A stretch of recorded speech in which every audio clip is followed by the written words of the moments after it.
जय हिंद, राधे राधे। आज देखते हैं अपना सब्जेक्ट मैथ। मैथ में हम वैसे क्वेश्चन को करेंगे जो अक्सर सेट बनाते सेट प्रैक्टिस करते समय अक्सर देखने को लिए मिलता है। तो देखते हैं आज पहला क्वेश्चन वैसे क्वेश्चन करेंगे जिसमें दो क्रयमूल का जिक्र हो, यानी सीपी क्रयमूल और दो विक्रयमूल का जिक्र हो। तो इस फिगर को माइंड में सेटअप कर लेंगे और इस फिगर के अनुकूल ही बनाएंगे। तो जब भी दो क्रयमूल दो विक्रयमूल का जिक्र होगा तो एक फिगर माइंड में आना चाहिए। बस इस फिगर को बना लेंगे, इस फिगर के अनुकूल ही हम चलेंगे। देखेंगे एक वस्तु को 12% लाभ पर बेचा जाता है।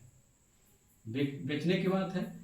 यदि 10% कम में खरीदा गया हो, यहाँ बेच रहा है यहाँ खरीद रहा है, तो इतना रुपया ज़्यादा में बेचा गया होता तो 30% लाभ होता। अब देख लीजिए लाभ का जिक्र दो बार हो गया, यहाँ लाभ बेचने पर और इतना अधिक बेचा गया हो तो इतना लाभ होता है। ये क्या है विक्रयमूल पर, दो लाभ विक्रयमूल पे है।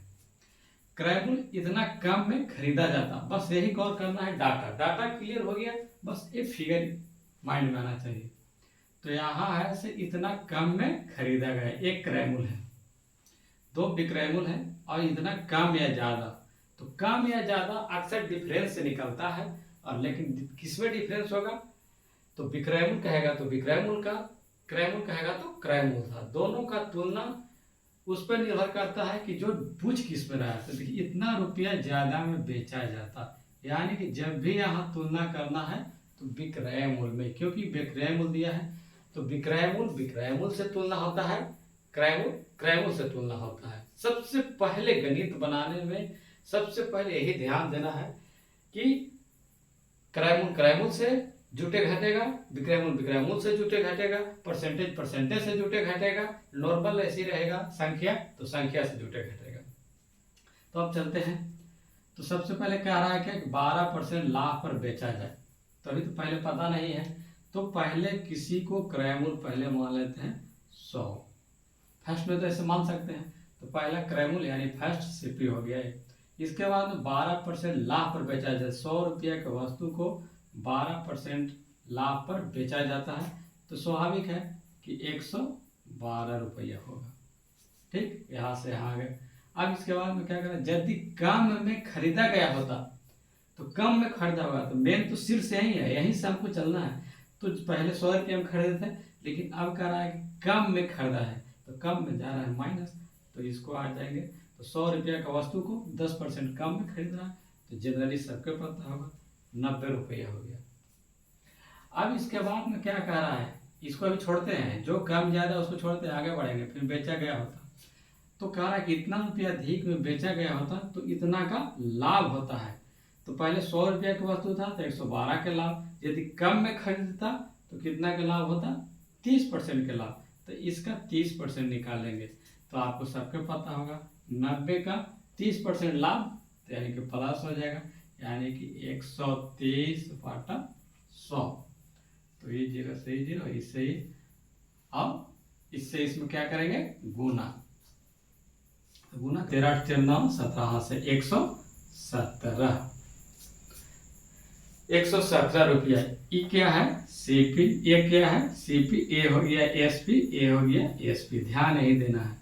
अब दोनों में देखें कितना में बेचा जा रहा है, तो ये दोनों में तुलना करना है। किस में, एसपी में, विक्रय मूल्य में कह रहा है, तो विक्रय मूल्य में तुलना करेंगे। तुलना जब भी होता है कम या बेसी तो हमेशा घटा के निकलता है। तो अब देखेंगे कि 112 रुपया में पहले बेचा था, अभी 117 में, दोनों में डिफरेंस निकालेंगे।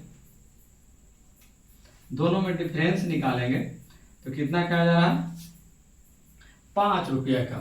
तो अब लिखते हैं यहाँ 5, यानी कि 5 का वैल्यू जो दिया है वो कितना दिया है 5.75। ये दिया था कम या बेसी का, 5 का वैल्यू 5.75। इसीलिए 1 का वैल्यू निकालेंगे तो 5.75/5 होगा।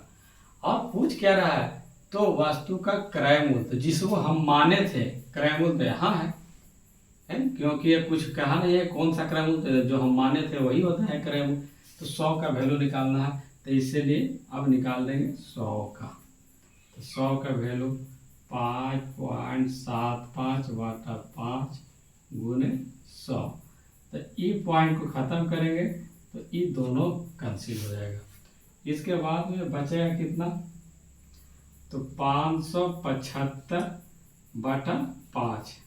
अब इसे क्या करेंगे, काट देंगे। तो काटेंगे तो 1 एकम 1, इसके बाद में 1 एकम 1, यहाँ से 2 5 है 25, यानी कि आंसर हो गया आपको 115 रुपया क्रय मूल्य होगा।